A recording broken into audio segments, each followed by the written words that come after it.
It is early in the morning, yet the starting area is already bustling with activity. The pilots are preparing for the next race.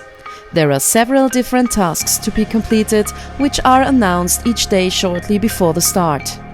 Die meisten Aufgaben sind so gestellt, dass es darum geht. Most tasks are designed to get as close as possible to the target. This is usually on the ground where there is a target cross and they have to place a small marker, which is a small sandbag, which is then measured. There are also targets in the air. These are also targets that are evaluated with a GPS. They have to press a button when they are as close as possible.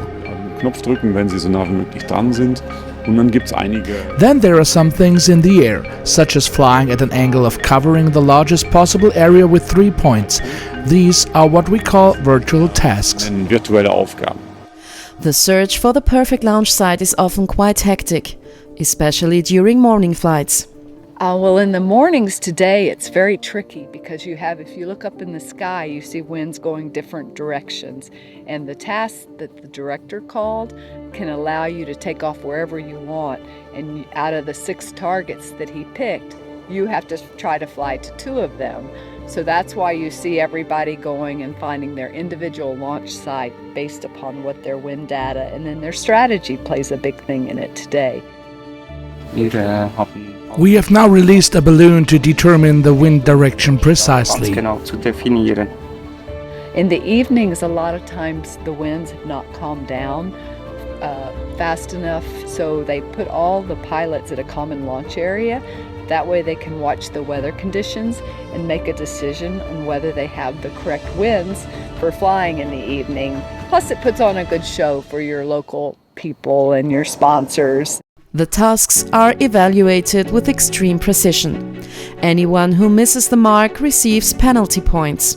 So-called prohibited zones are defined, and collisions with other pilots are of course also prohibited. Das sind eigentlich die größten Gefahren. The greatest risks are actually hitting someone with a basket and bursting the balloon, but this is very rare. And there are more and more checks and penalties are imposed, but they tend to be mild because the pilots are now very careful. Sehr, sehr, sehr gut aufpassen. But it is not always possible to take off. The weather decides, and safety has the final say. Ja, also Regen ist ganz schlimm. Rain is very bad, as is strong wind, for example gusts. On Thursday it looks like it will be fine in the morning, as far as we can tell at the moment, but rain is expected in the evening. Und abends kommt der Regen.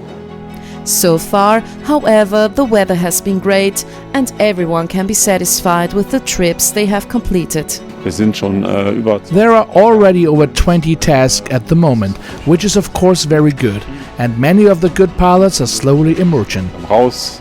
This is also reflected in the rankings, which have changed slightly since yesterday. Stefan Zeberli from Switzerland remains in first place. Bareford Dominik from Great Britain also remains in second place. Hugi from Switzerland is new in third place. David Strasmann, also from Switzerland, moves up to fourth place, and Benjamin Cleyet Marrel from France is new in fifth place. The last 2 races are scheduled for Friday. We hope for good weather and are excited to see who will be crowned European Champion 2025.